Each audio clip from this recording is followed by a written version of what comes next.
जदयू के दिल्ली प्रदेश अध्यक्ष शैलेंद्र कुमार ने की प्रेस वार्ता में उन्होंने कहा कि केजरीवाल ने जिस तरह पूर्वांचल यूपी बिहार के लोगों का अपमान किया है, इसका जवाब पूर्वांचल के लोग दिल्ली विधानसभा के चुनाव में देंगे, उन्हें सत्ता से हटा देंगे।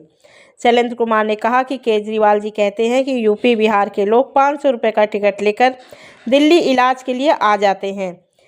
क्या दिल्ली इनके पिताजी की जागीर है? दिल्ली देश की राजधानी है। सबसे पहले तो सभी प्रेस के साथियों को मेरा नमस्कार।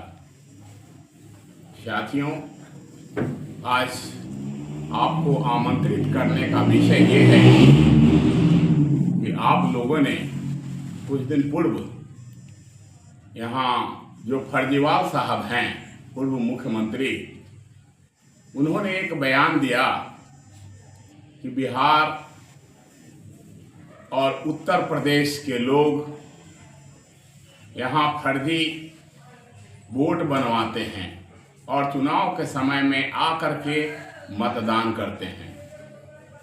मैं इस फर्जीवाल आपके बाप और बाप के पाप श्री फर्जीवाल को मैं आगाह करना चाहता हूँ कि हम पूर्वांचली बहुत अपमानित हो चुके हैं, बहुत सह चुके हैं।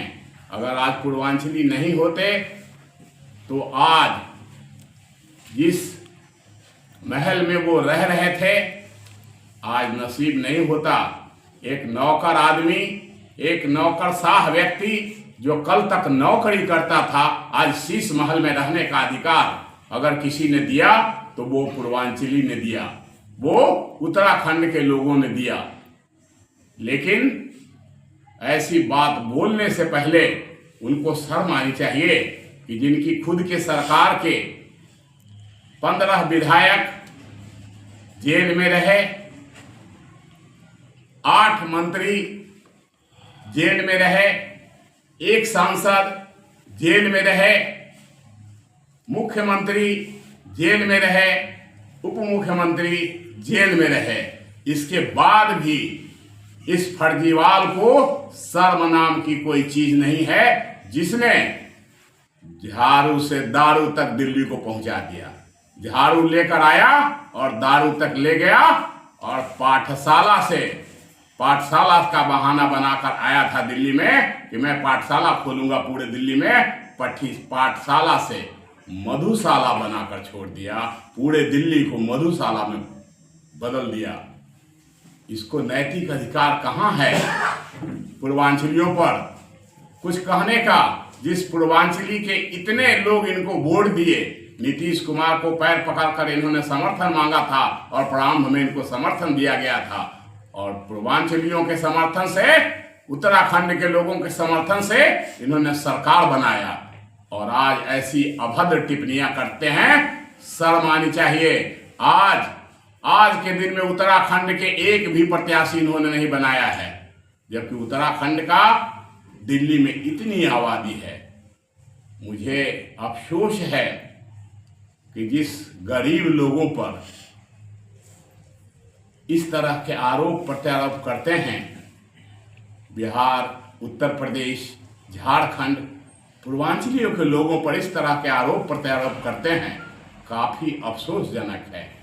अगर बिहार, उत्तर प्रदेश और झारखंड के लोग दिल्ली में नहीं होते तो आज दिल्ली का निर्माण नहीं होता, दिल्ली की इंडस्ट्रियां आज नहीं चल पाती, और जिस तरह से फर्जीवाल मौज किए हैं यहाँ, मौज नहीं किए होते। उन्होंने धोखा के अलावा हम पूर्वांचलियों को दिया ही क्या है? बार बार अपमानित बहुत हो गया, अब नहीं सहेंगे उनका अपमान। बार बार अपमानित करते हैं। उदाहरण के लिए मैं बता दूं, कुछ दिन पूर्व इन्होंने कहा था कि पूर्वांचल के लोग 500 रुपये के टिकट लेकर के आते हैं और लाखों का इलाज करा कर चले जाते हैं। अरे बेशर्म, ये तो बता कि ये सारे चिकित्सालय, औषधालय या अस्पताल तुम्हारे पिताजी का है क्या? भारत सरकार का है। दिल्ली सबकी है, तुम्हारी नहीं है। दिल्ली हमारी भी है और दूसरे राज्य के लोगों की राजधानी है। ये किसी की दिल्ली नहीं है। औषधालय चिकित्सालय तुम्हारे पिताजी के नहीं हैं। 2600 2650 करोड़ घोटाले का आरोपी इस तरह की बात करता है, गरीबों का मजाक उड़ाता है। आपको याद होगा कि जिस समय कोरोना काल आया था, जब पूरे देश में त्राहिमाम था, पूरे देश में त्राहिमाम था, हर तरफ लोग तड़प रहे थे, उस समय इसने क्या किया? इसने कहा कि आप लोग अमुक स्टेशन पर चलें, वहां से सभी लोगों को बिहार, उत्तर प्रदेश, झारखंड जाने की बस उपलब्ध है। और इन्होंने एक दिल्ली के एक स्टेशन पर, एक रेलवे स्टेशन पर ले जाके पूरे परिवहन से, दिल्ली सरकार के परिवहन के माध्यम से ले जाकर छोड़ दिया। और लोग तड़पते रहे, बिलखते रहे, रोते रहे, मरते रहे।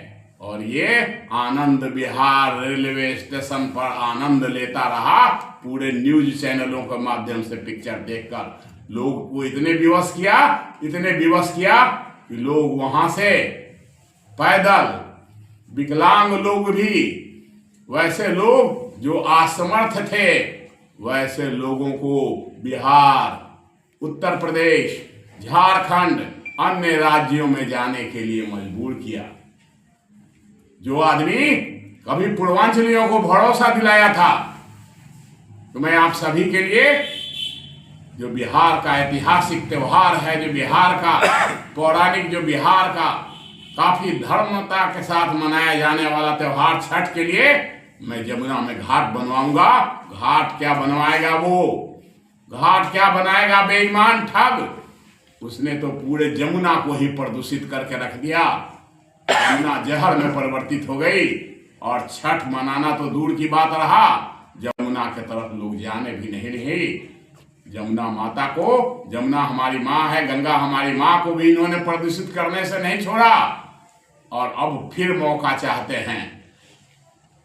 शर्म आनी चाहिए इस व्यक्ति को, जिसने महिला सशक्तिकरण के नाम पर आधी आबादी को, इन्होंने कहा कि मैं पूरे दिल्ली में महिला सशक्तिकरण लागू करूंगा, और आधी आबादी से, हमारी बहनों से, हमारी माताओं से, दिल्ली की आधी आबादी से जबरदस्त मतदान करवाया। लेकिन अवसर आते ही अपने ही पार्टी की एक सांसद महिला को घर में बुलाकर जूतों से पिटवाने से भी बाज नहीं आए। क्या इनका यही महिला सशक्तिकरण है? कुल मिलाकर के ज्यादा लंबा नहीं, मैं इतना ही कहूंगा कि अपनी आदतों से बाज आए, अपनी ये से बाज आए, नहीं तो पूर्वांचली उनकी ईंट से ईंट बजा देंगे और दिल्ली में रहना मुश्किल कर देंगे। मैं पूर्वांचली के सभी भाइयों, माताओं, बहनों से अनुरोध करूंगा, चरण छूंगा, हाथ जोड़ूंगा और कहूंगा कि ऐसे बेईमान आदमी को, ऐसे फ्रॉड आदमी को, जो सदा हमारे पूर्वांचलियों का अपमान करने का, अपमानित करने का काम किया है, उसको किसी भी कीमत पर आने वाले 5 तारीख के चुनाव में आप लोग अपना बहुमूल्य मत, किसी भी कीमत पर अपना बहुमूल्य मत झाड़ू पर नहीं दें, नहीं तो फिर झाड़ू से दारू और दारू फ्री और पाठशाला से मधुशाला तक पहुंचाएंगे, और फिर कुछ इसी तरह से भद्दी बातें करेंगे।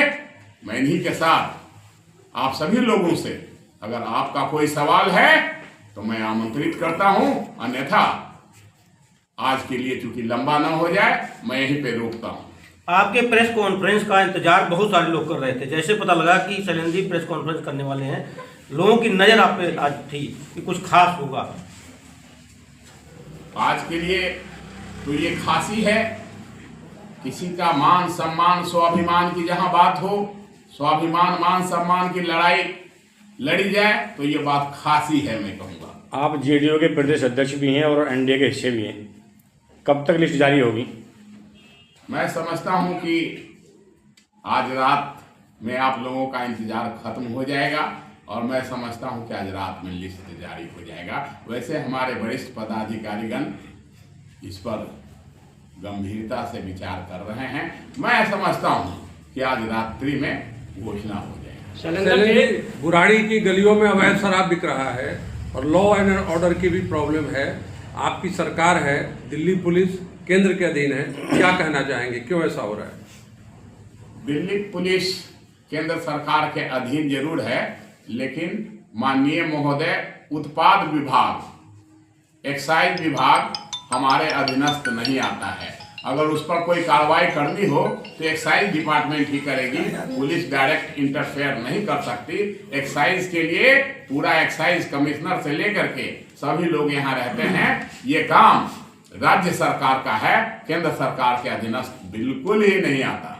सर, आम आदमी पार्टी ये कह रही है कि ये तो भाजपा और जेडीयू वाले केवल मुद्दा बना रहे हैं कि पूर्वांचलियों का अपमान हमने किया, जबकि पूर्वांचली हमारे भाई हैं, हमने अपमान नहीं किया। भाई हैं इसीलिए तो फर्जी वोटर कह रहे हैं।